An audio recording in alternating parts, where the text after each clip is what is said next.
All right. Hey, Darian Colbert. It is an honor to be on this call with you. Even though we talk on a regular basis, it's an honor to be recording this call together with you. Likewise, my friend. All right. So, hey, as I was thinking about this conversation that we'd be having today, I thought of the sign that's on the wall, or the plaque that's on the wall in our friend Tita's house in Guatemala City.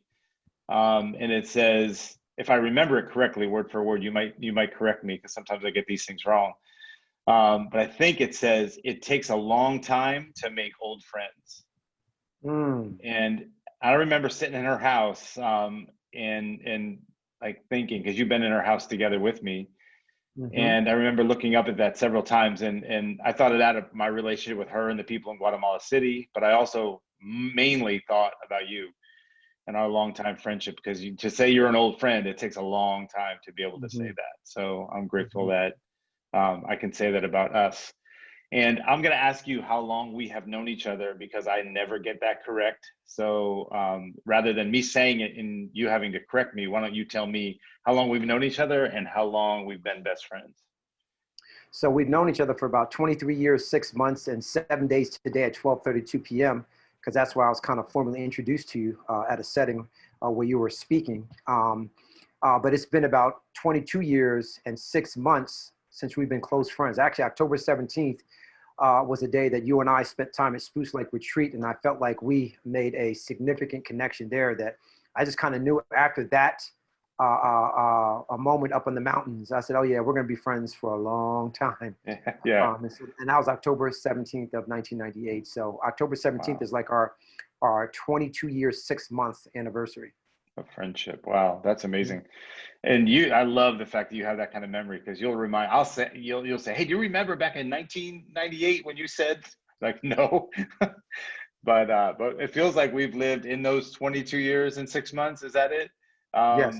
Feels like we've lived a few different lifetimes, and just different iterations of ourselves, during that time. And it's been an amazing journey to watch you grow and for us to grow together during that time. So just want to set the stage, for the rest of our conversation by just saying there's a lot of history here, right?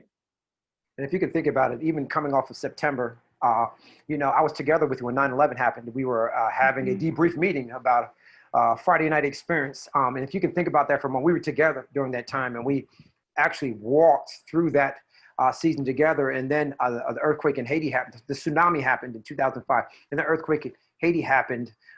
And we both walked through those things together. And those happened within our lifetime. Those are devastating events that happened in the world, and we had the wonderful privilege to walk with one another. And I went to Haiti 4 days after the earthquake to offer aid, and I brought some surgeons and doctors and the volunteer team there. So I think when you look at our friendship, there's so much in that, right? Yeah. Packed into that. So I definitely wanted to share. Those are some of the moments. So when we think about 9/11, we were together. When you think about the tsunami, when you think about Haiti, those are moments where we were kind of, we're friends, and we process those moments together with tears. Yeah. With deep, like, wow, grieving those No, things. that's kind of crazy. Just even as you're saying that, I'm thinking like, wow, that is kind of crazy. The global events that we've lived through that are on a macro scale, and then the very personal experiences that we've had, both joyful and very painful, that we've walked together with each other through, so that's such a huge contrast. Yeah. There's so much we could talk about, and this could be a very long call, but we'll try to keep it focused, because I want to learn about you, and in this call to be about you and the work of Cohesion, the organization you lead. But to kind of set the stage for that part of the conversation, you and I have dreamed for a long time to work together. There were opportunities that we thought were kind of like imminent, where we were going to start working together, and then those things didn't quite work out like we thought they would at a couple of different intervals of our friendship. But even though that opportunity to work together didn't come together like we thought it would, it's almost like our friendship got stronger, even though we didn't get an opportunity to work together. So I don't know if you want to speak to that real quick, and then I gotta, just want to ask a couple questions that are specific to you. I think when you think about working together, we think in terms of this pre-programmed package of working together. But in actuality, over the last 22 years, we have worked together. And when you look at it in terms of me being on the board of Lemonade International, originally when you first started it, you being on the board and your continued participation on the board of Cohesion Network, and all the different things we've done together. I think so.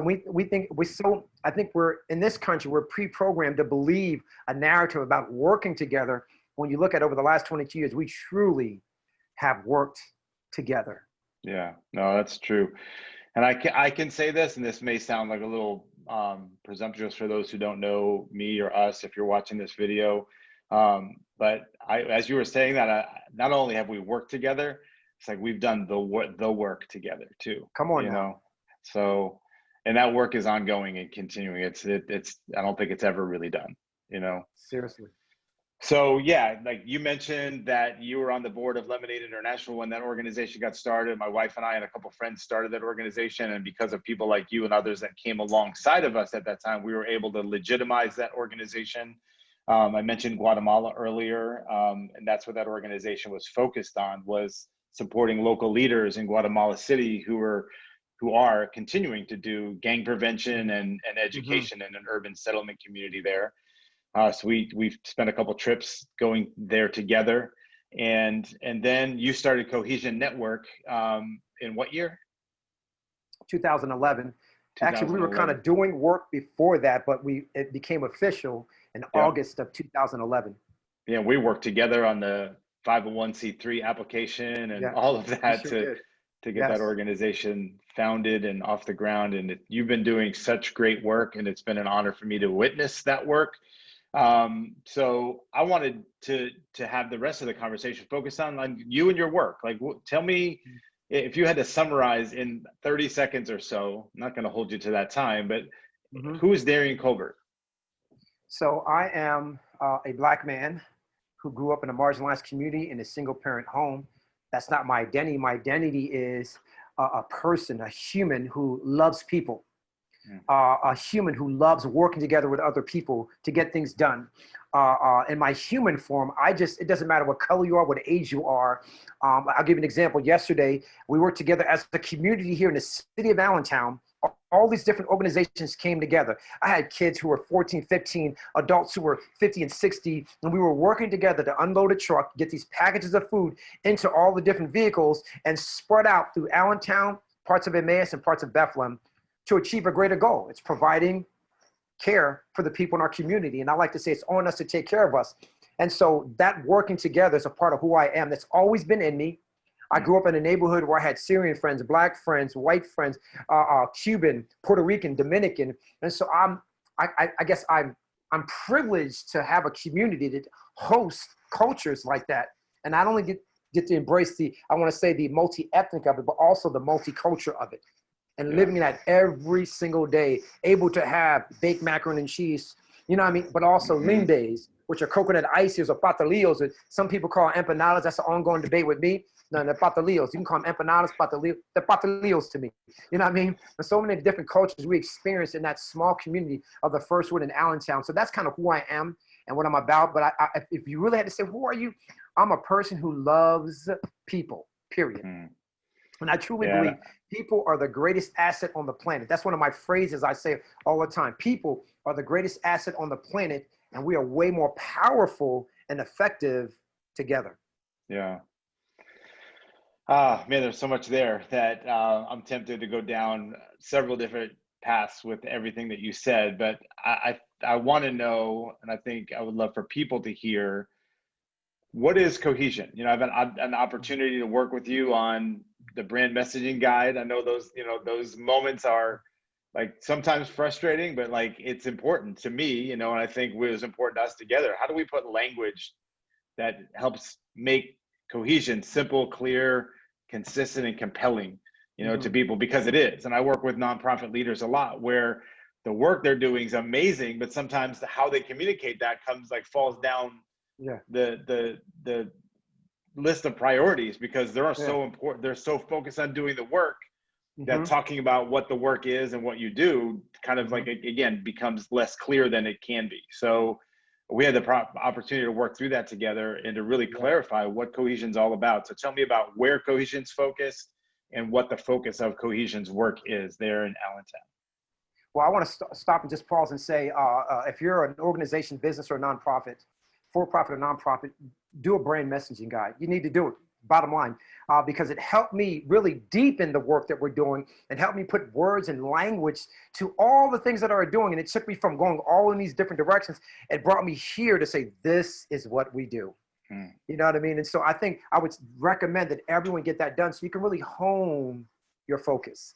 And so who is cohesion? Our why is we is greater than me. That's our why for what we do. And that just takes care of everything. We can talk about mission and vision, but simply put, we is greater than me. That's our why. And how do we get that why done? Through 3 different avenues: community organizing, leadership development, and collective impact. So we look at community organizing. Cohesion Network is focused on Allentown's first ward, 43 residential blocks. We have 6 community block, BLOCK ambassadors who are already leaders in the community doing the good work. All we simply did is say, hey, we engaged them, began to talk with them, and we provided them resources. An example, through COVID, we provided our community block ambassadors with gift cards to give to families in need. Because remember, diapers, wipes, toilet paper, paper towels, household cleaning supplies were in short supply. And so obviously the people with money could flock to the stores and buy whatever they wanted. People in marginalized communities were like, whoa, whoa, whoa. So everyone was navigating. So what we did, we believe in a hand up, not a handout. During that time, we provided just gift cards to our block ambassadors, and they took care of business in the community. They saw people in need, elderly, families, single moms, and they started taking care of business. That's how we meet a greater need with people, because we can't get it all done. So that's community organizing. And then we look at leadership development. Man, leadership development is this. We go into schools and we teach character education. So we have a character education program for students, but also for adults. And then we have racial equity workshops that we do. And then we have a job readiness aspect of what we do, because the reality is people need jobs. You know what I mean? Hopelessness sometimes is rooted in joblessness. And so if we can help someone kind of tweak their resume, and if they're applying for this position, help them to integrate the words into their, I think we can help people get jobs. And sometimes people getting a job with a livable wage makes them feel better about themselves. I can take care of myself and my family. And so that's what we do. And we look at leadership development. It's focused on character education for adults and young people. It's focused on racial equity workshops, and it's focused on job readiness. The last one is collective impact. I mean, that's working together. So we work together with so many different organizations. And I'm telling you, it's a whole lot of fun working with other organizations, but it's a whole lot of work because everyone has their own mission statements. Everyone has all these different things that they're doing. And we have to figure out on-ramps to how we help together. And I think over the last, since what COVID did give us a wonderful opportunity to do is to work together. And that's what happened. So COVID, you can look at it as a negative. It's killed a lot of people. You can look at it as a negative, but people in the Allentown community, really in the Lehigh Valley, came together also in light of what happened with Ahmaud Arbery, Breonna Taylor, and George Floyd. Man, this community has rallied around itself and truly has come together, and now we're meeting the needs of the community. Once again, you'll hear me say it's on us to take care of us, and we just see that happening all over the place here in Allentown and also in the Lehigh Valley. So that's kind of who we are and what we're about. Yeah. Man, having lived in Allentown for 11 years and been in that community where we became friends and where we got to work together in some capacity there, well, in a real capacity, but not full time, where we were able to really, really work together, but we did a lot together in that city. And that city is a part of who I am because of those 11 years that me and my family were raised there. My 2 adult sons, were raised there, and my adult sons and your adult sons were really close friends, and we had some really good 3-on-3 basketball games and all kinds of stuff. But that city and the work that you're doing, and having visited there several times since we moved away, man, the work that you're doing is so needed. There's such a need for just like raising up people who are amazing people in the first ward and beyond in Allentown, who you walk around the streets and you meet the people in those communities, the people and the families that we used to know together. Man, there's treasure there, and Absolutely. to know that there's leadership development happening there, because there's young people and older people alike who can emerge out of this and become leaders in the community because of your investment in walking alongside of them and drawing out those gifts and skills and abilities. So I'm so thankful that you and your family and your work in this organization is there, and I get to be a part of it. So That's truly an honor. And I'm grateful that you are a partner with Groundswell, that Mhm. as we Yeah, look at opportunities to do leadership development and coaching and consulting for executive directors of nonprofits and justice seeking organizations, that there's opportunities for you and I to do that together, to do absolutely. relationally based diversity, equity, and inclusion work, Mhm. for organizations who want to make sure that they're representing the people that they serve. They're representing their Absolutely. communities, that they're Mhm. that they're living in and working in. So I'm Absolutely. excited that you and I get to do that together as well. All right, the last question is, and this is a question I hear you ask other people all the time. So I got really excited when I thought to ask you this question: is, do you love what you do, and why do you love what you do? Oh, I love what I do. Oh, I love what I do. And it's funny that you use that word because as you were talking, I thought about someone asked me about, because I really work with young people.